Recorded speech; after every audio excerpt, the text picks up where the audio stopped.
Hello dear team US classes में एक बार फिर से आपका स्वागत है। चलिए फटाफट एक चीज और देखते हैं आज हम लोग। यार थोड़ा सा कई सब्जेक्ट एक साथ आ जा रहा है, छिपकली कई सब्जेक्ट एक साथ आ जा रहा है तो थोड़ी समस्या हो रही है, क्योंकि सभी सब्जेक्ट का टॉपिक से एक साथ बना पाना थोड़ा संभव नहीं हो पा रहा है। इसको डिवाइड कर रहे हैं टीम के साथ, अपने ही लगे हैं लगातार उसके लिए। आज हम लोग देख रहे हैं गैल्वेनी या वोल्टेज सेल। बहुत गर्मी लग रही बहुत गर्मी लग रही है। गैल्वेनी या वोल्टेज सेल, ठीक है। तो ये क्या है? यह वह युक्ति होती है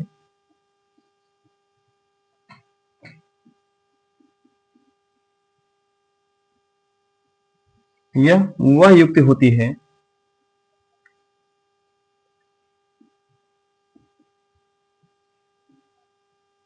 जिसके द्वारा रासायनिक ऊर्जा को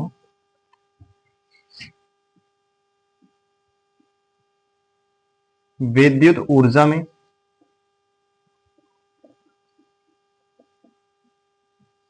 परिवर्तित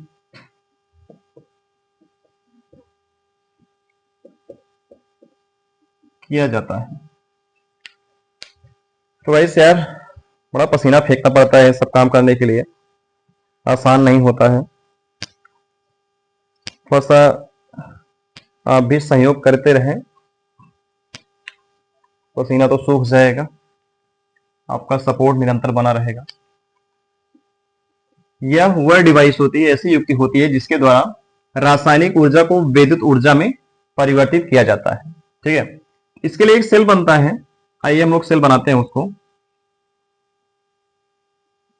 और समझते हैं। यहां केमिकल एनर्जी को इलेक्ट्रिकल एनर्जी में बदला जाएगा।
यह है एनोड,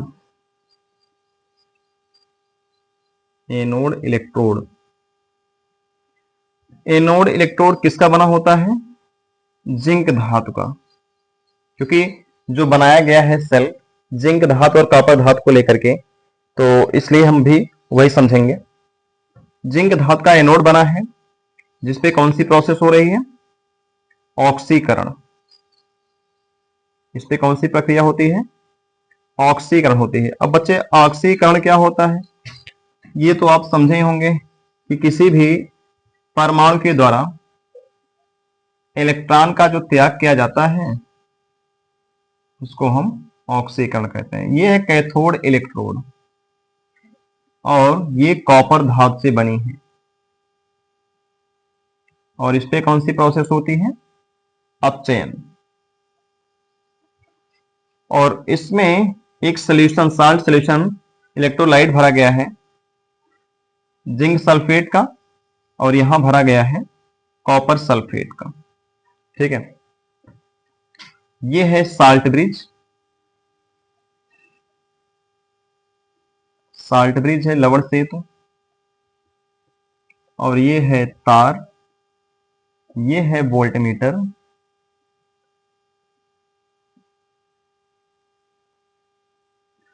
और यहां से जाएंगे इलेक्ट्रॉन, और इसके विपरीत बहेगी विद्युत धारा। ठीक है, समझिए पूरी कहानी को। पहले दो अलग अलग पात्र हैं, ठीक है, एक में हमने डिप किया है किसकी, जिंक धातु की छड़ को डिप किया है, जिसे क्या कहेंगे, एनोड इलेक्ट्रोड कह रहे हैं।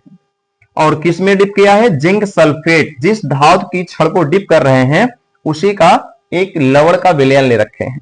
ठीक है, और यहां पर है कॉपर धातु की छड़, जिसे हमने कहा क्या, कैथोड इलेक्ट्रोड, और इसको किसमें डिप कर रहे हैं, जिसमें जिस विलयन में डिप कर रहे हैं वो है कॉपर सल्फेट, कल लवण का विलयन। ठीक है, अब देखो होता क्या है, जो जिंक सल्फेट है ये एक्वस है, जलीय माध्यम है, और ये भी क्या है, एक्वस है। ठीक है, ये विलयन है तो जाहिर सी बात है तरल पदार्थ है। और आप बताओ मुझे, जब तरल पदार्थ होगा एक्वस कंडीशन में तो जिंक सल्फेट किस फॉर्म में होगा, जिंक डाई पॉजिटिव और सल्फेट डाई नेगेटिव। बताओ ये इस तरह होगा कि नहीं होगा, और ये वाला कैसे होगा, कॉपर सल्फेट, ये भी होगा Cu+2 के फॉर्म में, और SO4-2 के फॉर्म में। तो देखो ये चीजें तरल अवस्था में होती हैं। ठीक है, एक्चुअली में ये है, ठीक है, जिंक सल्फेट और कॉपर सल्फेट कैसे है, ऐसे होता है, हम लिखते हैं इस तरह से वो बात अलग है, लेकिन होता कैसे है, इस तरह से आयंस के फॉर्म में होता है। ठीक है, समझना है क्या कि जो यहां से जिंक धातु है ये क्या है, सॉलिड है। तो ये छड़ कैसी है, सॉलिड है कि नहीं है, ये जब छड़ के फॉर्म में, सॉरी, जब ये छड़ है, देख रॉड है, तो कैसी है, सॉलिड है। ठीक है, और इसको इलेक्ट्रॉन त्यागना है, जब इलेक्ट्रॉन का त्याग करेगी तो यहां से 2 इलेक्ट्रॉन निकलेंगे। ठीक है, जिंक इस छड़ से 2 इलेक्ट्रॉन निकलेंगे, और ये एक परमाणु क्या होगा, आयंस के फॉर्म में होगा, जिंक आयन बना लेगा, और वो जिंक आयन कहां आ जाएगा, इस विलयन में आ जाएगा। ठीक, और उसके बाद यहां से जो 2 इलेक्ट्रॉन निकाले गए हैं नडियर, ये देखो, ये कॉपर सल्फेट विलयन कैसा था, यहां देख रहे हो, Cu+2 और SO4-2। अब ये जो Cu+2 है, इसके पास इलेक्ट्रॉन की पहले से कमी है, क्योंकि ये पॉजिटिव चार्ज आपको दिख रहा है, तो अब इसके पास इलेक्ट्रॉन की पहले से कमी है। कितने इलेक्ट्रॉन, 2 इलेक्ट्रॉन। अब 2 इलेक्ट्रॉन निकाले भी गए थे किसके द्वारा, जिंक के द्वारा। जिंक देखो यहां से छड़ से 2 इलेक्ट्रॉन निकाला, तो वो 2 इलेक्ट्रॉन ऐसे इस तार के माध्यम से निकलेंगे और इस सोल्यूशन की तरफ जाएंगे, और यहां दोनों electron copper di positive ion के द्वारा ग्रहण हो जाएगा, और ये बन जाएगा Cu, सॉलिड के फॉर्म में। जब ये Cu होगा तो यहां से Cu+2, क्योंकि Cu+2 से क्या हो रहा है, Cu, ये कहां चला जाएगा अपचयित होकर के, छड़ पर एकत्रित हो जाएगा, यहां डिपॉजिट हो जाएगा। ठीक है, तो देखो इसका क्या हुआ, इसका हुआ ऑक्सीकरण, इसका हुआ ऑक्सीकरण, और इसका क्या हुआ, अपचयन। ठीक है, अपचयन। अब देखो यहां से तो इलेक्ट्रॉन निकले जिंक धातु से, क्योंकि ज्यादा रिएक्टिव होता है जिंक, किसकी कंपैरिजन में, कॉपर के कंपैरिजन में। तो कॉपर के कंपैरिजन में जिंक ज्यादा रिएक्टिव होता है और कॉपर कम रिएक्टिव होता है। तो जिसकी क्रियाशीलता ज्यादा होती है वो क्या करेगा, इलेक्ट्रॉन देगा, किसको देगा इलेक्ट्रॉन, वो कॉपर को इलेक्ट्रॉन देगा। ठीक है, और जब कॉपर इलेक्ट्रॉन लेगा, ग्रहण कर लेगा, तो वो अपचयित हो जाएगा। तो ये तो ऑक्सीकरण और अपचयन की प्रोसेस हो रही है यहां से यहां तक, आप देख रहे हैं। अब यहां होता क्या है, साल्ट ब्रिज जो लवण सेतु लगा है, इसका क्या काम होता है, यहां देखो ये अगार है। अगार क्या है, अगार एक जेल होता है जिसमें क्या हुआ, KCl मिलाया गया है। तो जो KCl है, ये KCl किस फॉर्म में होगा, क्योंकि जेल है और जेल केस में है, लिक्विड की तरह होता है, जेल तो लिक्विड फॉर्म में होगा ना, तो क्या बनेगा K प्लस और Cl माइनस। तो होगा क्या, यहां से इलेक्ट्रॉन ग्रहण होते जाएंगे, तो Cu प्लस 2 की मात्रा घटने लगेगी और SO4 माइनस 2 की मात्रा बढ़ने लगेगी। क्योंकि Cu प्लस 2 यहां जा रहे हैं तो ऑटोमेटिक SO4 माइनस 2 तो यहीं पर रह जा रहे हैं, इसलिए SO4 माइनस 2 में ज्यादा इलेक्ट्रॉन बचे हैं तो किसको दे दिए जाएंगे, पोटेशियम को दे दिए जाएंगे। यहां से सल्फेट आयन पर जो 2 इलेक्ट्रॉन आपको दिख रहे हैं वो इलेक्ट्रॉन किसकी तरफ जाएंगे, पोटेशियम। यहाँ K प्लस जो है ना वो इलेक्ट्रॉन लेगा और किसको देगा, Cl माइनस को देगा, सॉरी माइनस नहीं है पहले से, लेकिन क्लोरीन को देगा इलेक्ट्रॉन। जो क्लोरीन इलेक्ट्रॉन लेके क्या बना देगा, Cl माइनस बना देगा। और वही Cl माइनस यानी क्लोराइड आयन वो लेके इलेक्ट्रॉन इस साइड आएगा, ठीक है, और वो अपना इलेक्ट्रॉन किसको देगा, जिंक को देगा। जिंक इलेक्ट्रॉन लेकर के फिर से क्या बन जाएगा, जिंक क्लोरीन से इलेक्ट्रॉन लेकर के फिर से जिंक बना देगा सॉलिड के फॉर्म में। जब जिंक सॉलिड हो जाएगा तो वापस से छड़ पर चला जाएगा और फिर छड़ पर जाने के बाद फिर से सब दोनों क्या हो जाएंगे, दोनों तरफ उदासीन हो जाएंगे। और जब दोनों तरफ उदासीन हो जाएंगे तो यहां से फिर से जिंक क्या करेगा, इलेक्ट्रॉन का त्याग करेगा और वो इलेक्ट्रॉन इस तरह से फिर से इधर आएंगे, फिर कॉपर 2 प्लस इलेक्ट्रॉन को ग्रहण करेगा और इसके छड़ पे चला जाएगा। और छड़ पे गया तो यहाँ SO4 माइनस 2 उसमें अतिरिक्त इलेक्ट्रॉन है, वो इलेक्ट्रॉन किसको दिए जाएंगे, पोटेशियम आयन को दिए जाएंगे। पोटेशियम आयन इलेक्ट्रॉन किसको देगा, क्लोराइड आयन को। क्लोराइड आयन किसको इलेक्ट्रॉन देगा, जिंक डाई पॉजिटिव आयन को। जिंक फिर से वापस इलेक्ट्रॉन लेकर के इधर चला जाता है और यहां पर फिर से जैसे SO4 minus 2 electron potassium ion को देगा, कॉपर अपना इलेक्ट्रॉन फिर से किसको दे देगा, सल्फेट को दे करके फिर से विलयन में एक्वस कंडीशन में आ जाएगा। तो अब देखो वो क्या है, लगातार यहां से इलेक्ट्रॉन जा रहे हैं, यहां ग्रहण हो रहे हैं और वहां सल्फेट से इलेक्ट्रॉन फिर से पोटेशियम आयन को, फिर पोटेशियम से क्लोराइड आयन को, क्लोराइड आयन से जिंक आयन को, जिंक से फिर से इधर।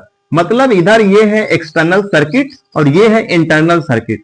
ये लवण सेतु का 2 काम है, एक तो दोनों तरफ के विलयन में उदासीनता को बनाए रखता है, न्यूट्रलिटी को मेंटेन रखता है। दूसरा काम क्या है, ये इंटरनल सर्किट को भी कंप्लीट कर रहा है, पूरा कर रहा है, ठीक है, आंतरिक परिपथ को भी ये पूरा कर रहा है। तो इस तरह से जब इलेक्ट्रॉन फ्लो करते रहेंगे कंटिन्यू तो इसके एक अपोजिट डायरेक्शन में करंट बहती रहेगी, इलेक्ट्रिक करंट बहेगी, ठीक है, धारा, वैद्युत धारा बहेगी। और यहां लगा होता है वोल्टमीटर, एक डिवाइस है जिसमें हम क्या करते हैं, इलेक्ट्रिक करंट को मेजर कर लेते हैं, ठीक है। तो आप एक बार अच्छे से इसको देखिए डियर, अगर फिर भी कोई दिक्कत हो रही है तो आप बताइए, मैं इसके लिए आपको फिर से वीडियो फिर से बनाऊंगा, मैं फिर से समझाने का प्रयास करूंगा, ठीक है। जब आपकी समझ में आएगा तब ही मेरा मिशन ये कंप्लीट होगा, ठीक है। अभी के लिए इतना ही, आप देखिए अच्छे समझिए इसको और फिर जो कुछ में डाउट रह जाता है वो फिर बात कर लेंगे इसके ऊपर। Thank you.